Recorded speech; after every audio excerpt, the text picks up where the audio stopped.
Jadi kalau kami melihat, let's say saya mau ngambil uang dari Anda, dan itu bukan pajak, itu ingat, itu hanya hak eksklusif.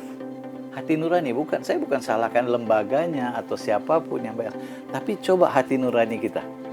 Sebagai umat beragama, kita mensomasi seseorang, terus kita ambil uangnya. Kepentingannya apa? Nah, ini pajak di dalam pajak nanti. Benar kan? Dan itu kalau dikumpul satu Indonesia, triliun rupiah loh itu. Kalau per tahun. Nah, bagaimana kita melakukan parameter-parameter? Mari kita duduk bareng, mari mencernakan istilah-istilah somasi salah. Jangan disomasi dong, terakhir ambil juga damai. Lah, bagaimana? Terkecuali saya ambil tanah, yuk somasi.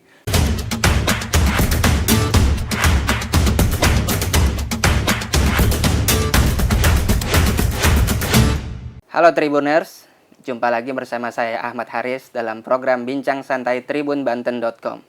Baiklah, kali ini saya sudah bersama dengan Ketua Persatuan Hotel dan Restoran Seluruh Indonesia atau PHRI Provinsi Banten, Bapak Asok Kumar.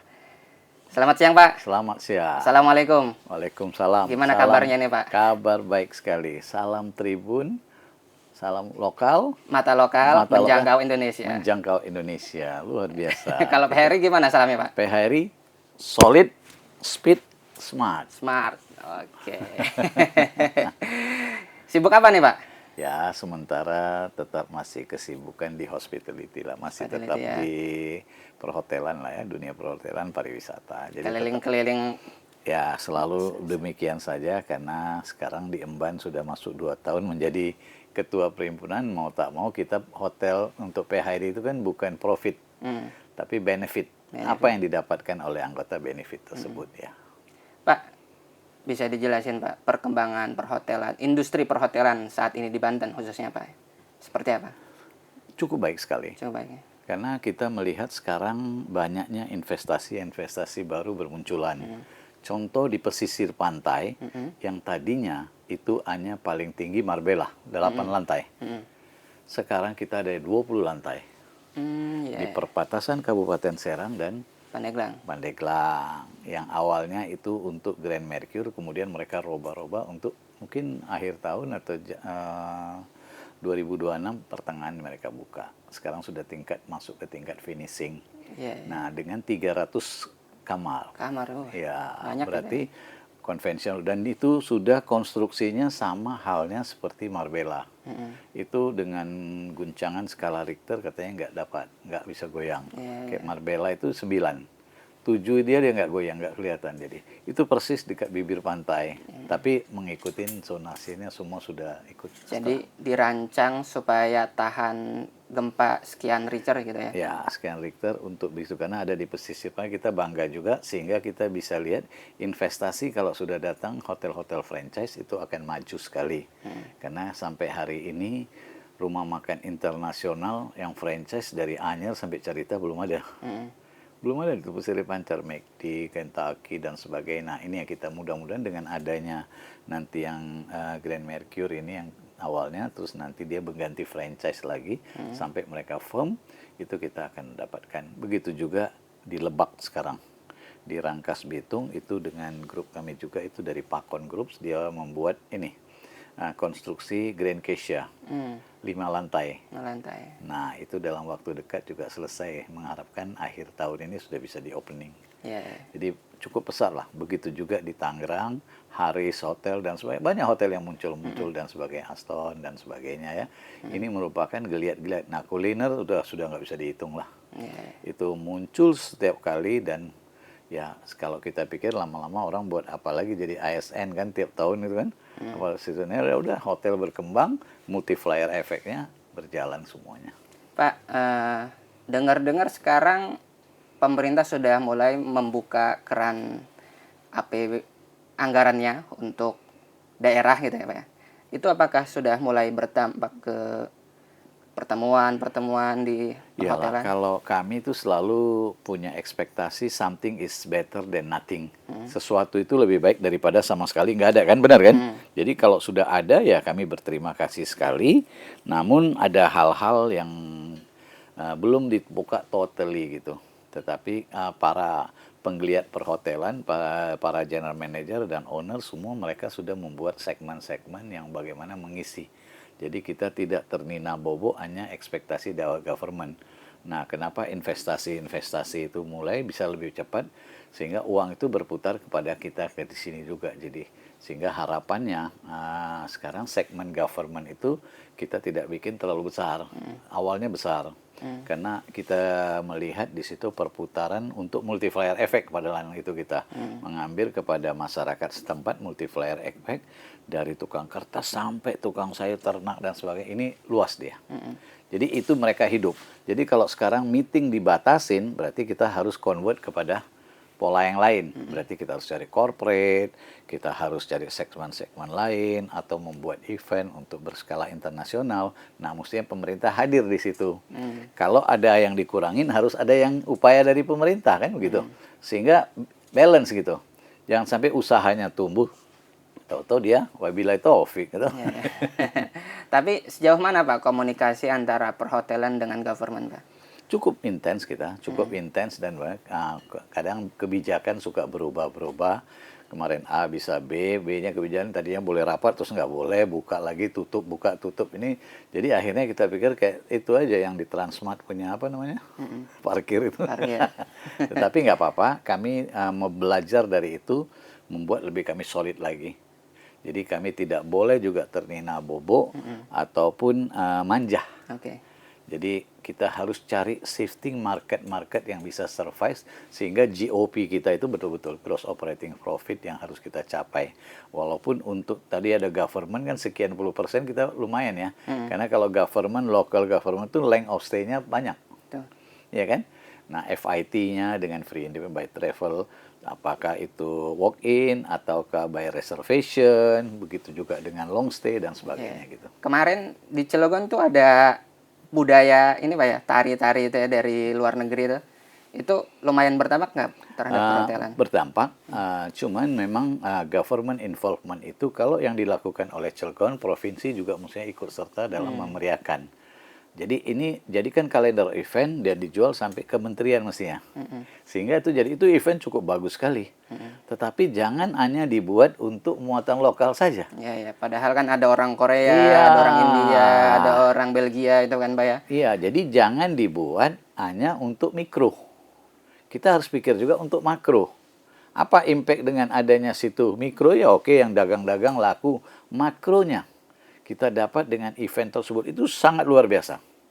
Kita harus appreciate, kita bilang kalau itu dikemas dengan baik dan sebagainya, berarti kan cukup ya, jauh hari kita sounding, pasang board di mana-mana, baik itu di Tangerang, di Jakarta, bahwa ini akan ada ini.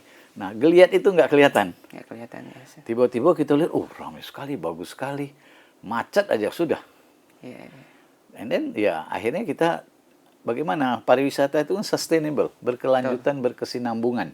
Yang dinyatakan berlanjutan bersinambungan itu bukan saja dari eventnya, success of event saja, tetapi apa yang didapatkan dari itu, ngerti?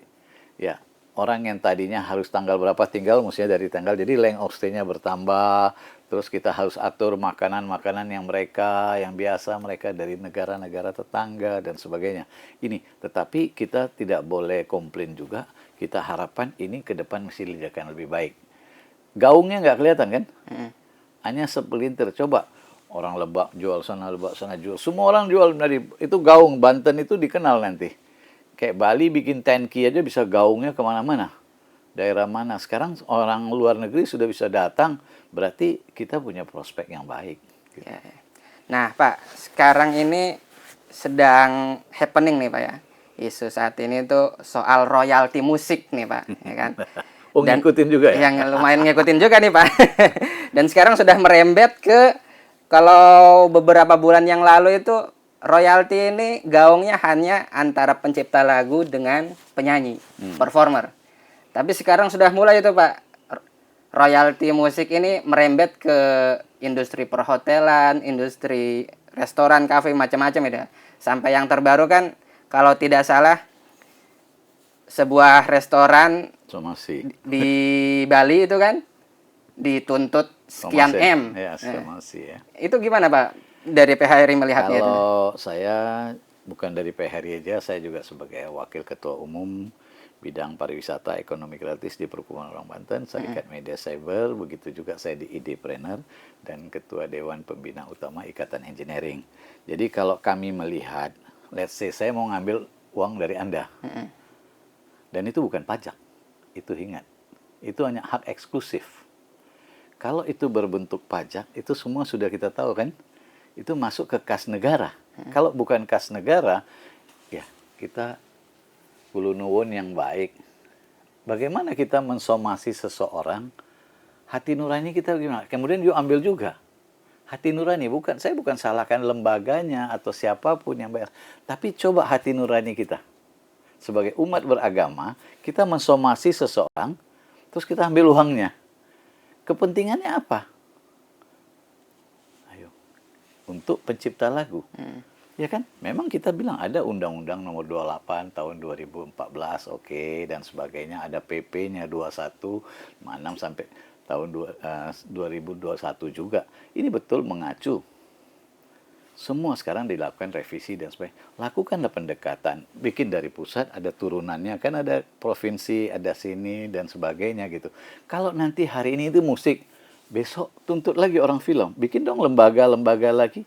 Ini akhirnya semua lembaga. Lembaga sertifikasi, lembaga profesi, lembaga-lembaga. Nah ini pajak di dalam pajak nanti. Benar kan? Dan itu kalau dikumpul satu Indonesia, triliun rupiah loh itu. Kalau per tahun. Nah, bagaimana kita melakukan parameter-parameter? Ya, kemarin bagus juga saya lihat Ketua BPC saya, Haji Oman ya, Kota Tangerang, itu bagus juga dalam pemikiran. Dia bilang, ya bagaimana kalau kursinya dipakai? Kalau kursinya nggak dipakai, masa kita langsung gelontor? Kita bayar pajak saja. Kalau kamar 100%, itu baru dibayar. Jadi saya support dia benar gitu. Dia juga ketua PMI, Pak Oman itu ketua BPC saya, dia ya bagus. Jadi kalau itu kamar nggak 100%, tapi dia tagih semua per kamar segini. Per kursi sebelah. Kemarin saya ada bikin juga itu. Lah kursinya kita beli 30.000, kita dikena 60 sampai 120.000, lebih mahal royaltinya daripada kursinya. Nah, sedangkan orang kan tidak setiap hari penuh. Bagaimana itu lesehan, bagaimana. Jadi kita nggak menyalahkan. Mari kita duduk bareng, mari mencernakan istilah-istilah somasi salah. Jangan disomasi dong. Terakhir ambil juga damai. Lah, bagaimana? Terkecuali saya ambil tanah you somasi. Oke, sananya bisa kembalikan, damai kita bisa. Tetapi saya belum ambil apa. Lagu ini, kalau sampai semua lagu orang nggak mau dengar lagi, kasihan yang menciptakan. Betul. Ada nggak listingnya bahwa sekian juta orang? Siapa yang dikasih? Yang akan paling kaya kemarin kata juga dari MK. Sekarang malah isunya, udahlah kita setel ini aja, suara burung. Ya, suara burung juga kena katanya. Kena ujungnya. Nah, kena suara burung. Akhirnya kemarin ada salah satu Bustamar itu ya, sobat kita di Hia GMA juga, dia bagus juga. Suara burung, dia disomasi katanya. Dia bawa, dia bilang, akhirnya suara burung asli dia ada di kandang burungnya ditaruh situ kan. Nah, ini kan jadi nyeleneh kita jadinya kan. Nah, mari duduk bersama. Kalau dia di pusat, walaupun PH di pusat dengan Pak Aryadi Sukamdhani, berikut dengan Pak Sekjen kami, Pak Alan, itu juga, itu Bro Alan, dia orang melakukan banyak pendekatan yang minta. Tapi kami berterima kasih sekali, kami tidak melihat adanya peran daripada kementerian yang terkait. Mestinya mereka angkat bicara, malah yang paling angkat bicara itu parlemen, Pak Dasko. Ini harus ditinjau dan sebagainya, direvisi. Saya lihat, saya surprise, hormat sama beliau itu. Lah, kemana pemerintah? Kami pembayar pajak terbesar di pariwisata dibandingkan dari asosiasi-asosiasi yang ada di pariwisata. PHRI terbesar sumbangsi kami. Bukan 1 rupiah, 2 rupiah. Kalau satu Indonesia itu triliun. Kalau diambil dengan patokan gitu, kami aja orang mau jadi anggota STA. Pendekatan, kami nggak bilang kalau you nggak jadi anggota, kami cut. Nggak ada, tetap kami rangkul. Ada juga yang kemarin bukan anggota. Jadi disitulah kami melihat hadir pemerintah itu merupakan salah satu tatanan bagaimana. Ada menteri-menteri terkait, saya nggak mau kasih tahu, mungkin Bapak lebih paham. Kementerian-kementerian terkait harus ambil bicara. Bukan kami diadu dengan lembaga. Lembaga itu macam-macam. Ada lembaga ini, lembaga itu, lembaga. Jangan sampai lembaganya jadi lembaga LSM. Nggak bisa. Sedangkan pengusaha dipencet belum apa-apa, sudah bisa ada hukumnya. Kok kita itu ditekan gitu. Nah, mari duduk bersama, sinergitas, kolaborasi, sehingga dalam kolaborasi tersebut terciptalah, ya kan? Ya, hubungan manusia dengan manusia, manusia dengan alam, manusia dengan Tuhan. Nah, ini kita lakukan. You mau minta uang kita, tahu-tahu yang dikirim somasi. Saya rugikan apa? Iya, iya, iya. Kalau saya nggak mau dengar you punya lagu, so what? Kalau semua tadi suara tikus juga ditaruh di situ. Tikus betul-betul ditaruh, tikus, taruh ayam, bunyi-bunyi. Jadi kita anggap ini kebun binatang kan, jadi kan. Iya, iya. Jadi ini yang kita lihat. Lembaga tersebut nggak salah, LMK itu juga nggak salah, tetapi mereka harus bisa bagaimana merangkul. Setiap provinsi ada melakukan pendekatan masing-masing. Nggak mungkin kita mau nggak bayar. Itu undang-undang. Ada PP-nya. Nah, seperti apa? Kan harus sesuai. Sekarang Bapak aja naik motor. Bapak nggak pakai helm. Kan motornya nggak diambil, Bapak ditilang. Jelas Bapak bayar negara. Tilang bayar ke negara kan? Benar. Betul. Begitu juga. Pajak juga, saya hotel penuh. Saya bayar pajak sesuai dengan kamar yang terisi. Benar kan? Bukan saya semua kamar saya dicas sekian puluh ribu dipatok. Landasannya di mana? Indikatornya.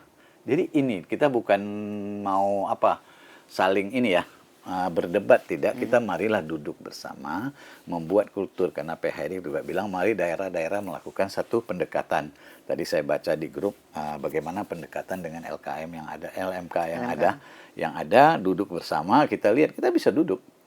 Tetapi yang wajar lah, yang tidak masuk konteks pajak kok kami dipaksa. Kami udah ada CSR, belum lagi setiap kali belum lagi baru kena kemarin udah pandemik terus kena efisiensi, nggak lama kena efisiensi sekian tahun dan sebagainya. Ini yang kita lihat, Mas.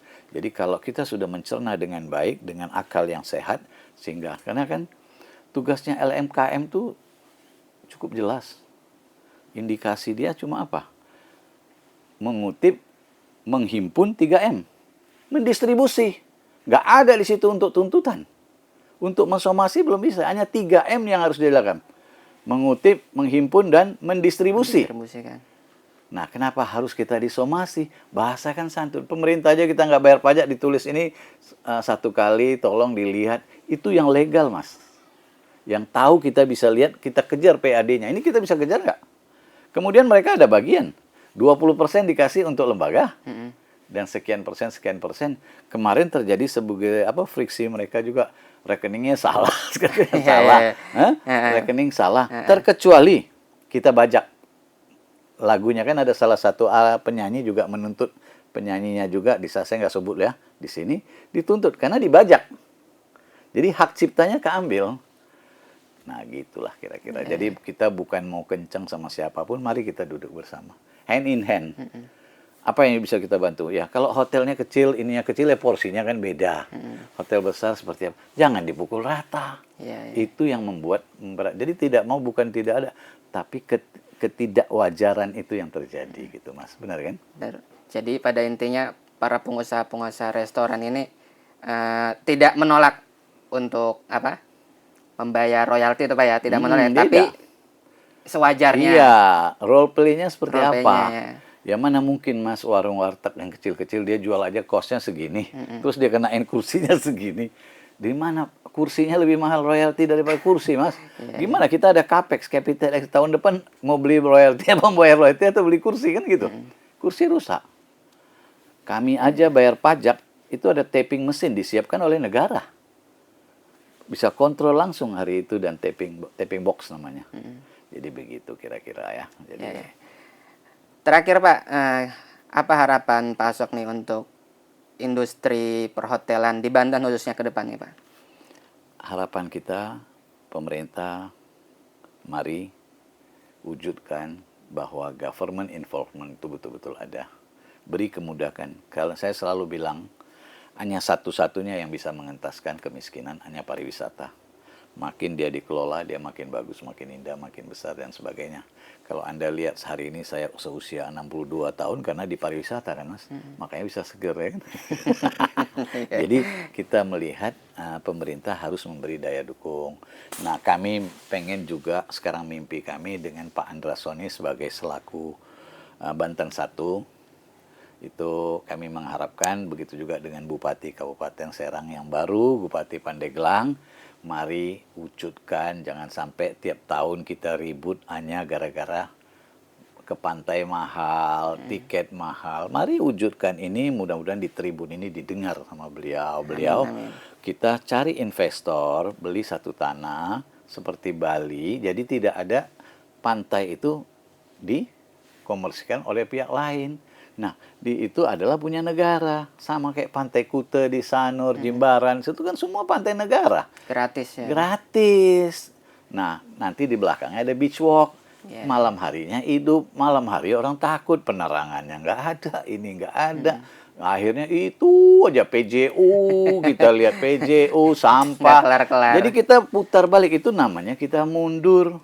Sedangkan kita sudah usianya berapa, Mas? Sebentar lagi Oktober kita ulang tahun yang ke-25. 25. 25 tahun itu sudah silver kan? Jadi ini Harusnya yang sudah semakin matang ya. Iya. Nah, grand design kemarin kata beliau akan ada yang grand design untuk pariwisata Banten. Mudah-mudahan ini bisa diwujudkan. Amin. Nah, begitu juga nanti kita ada Tahura, di situ bisa dijadikan taman safari. Benar kan? Kita bikin SeaWorld. Jadi semua akan ke Banten lagi. Jadi tidak ada larangan jangan anak sekolah ke sana ke sini, nggak usah. Kita nggak usah larang, jangan rapat di hotel dan sebagainya. Itu nggak usah, statement-statement gitu nggak boleh. Kami itu halal kok. Bukan buatan dari mana, sehingga ini aplikasikan berapa SDM yang hidup. Dan begitu juga kami kerjasama dengan Universitas Terbuka, ini juga sangat memumpunin kepada kami, di mana Universitas Terbuka itu banyak SDM kami, dia nggak usah ke tempat kerja, nggak usah ke tempat ke kampus, dia belajar dari online. Non akomodasi, transportasi, dan konsumsi. Begitu iritnya dia dilakukan dan sebagainya. Nanti tanggal hari Jumat ini juga saya akan ada MOU baru lagi dengan mereka. Dan begitu juga aplikasi pelaporan orang asing, Pak Imigrasi. Kemarin saya dengan Pak Aryadi Sukamdhani diajak untuk ketemu Wamen untuk aplikasi pelaporan orang asing. Nah, ini konkret-konkret ini yang suka dijadikan. Berilah kemudahan-kemudahan pariwisata, dan kami juga sangat berterima kasih kepada kepolisian, setiap hari ramai, kondusif, dan wisatawan nggak ada yang merasa dirampok dan nyaman tersebut. Mudah-mudahan dengan sobat kami, Pak Hengki, sekarang mau sebentar lagi sudah naik sudah jadi Kapolda ya. Kapolda, dia putra terbaik dan naik Irjen, dan saya sudah kenal beliau dari Kompol. Ini harapan kita menjadi lebih baik sehingga pariwisata itu aman, tertib, dan terjangkau. Pulang dia bisa bawa Sabta Pesona yang tetap berjalan. Oke, Tribuners, itulah bincang santai kita pada kesempatan kali ini. Mudah-mudahan pariwisata, khususnya industri perhotelan dan restoran di seluruh Provinsi Banten ini dapat terus menggeliat, Pak ya. Baiklah, sekian dari saya. Wassalamualaikum warahmatullahi wabarakatuh.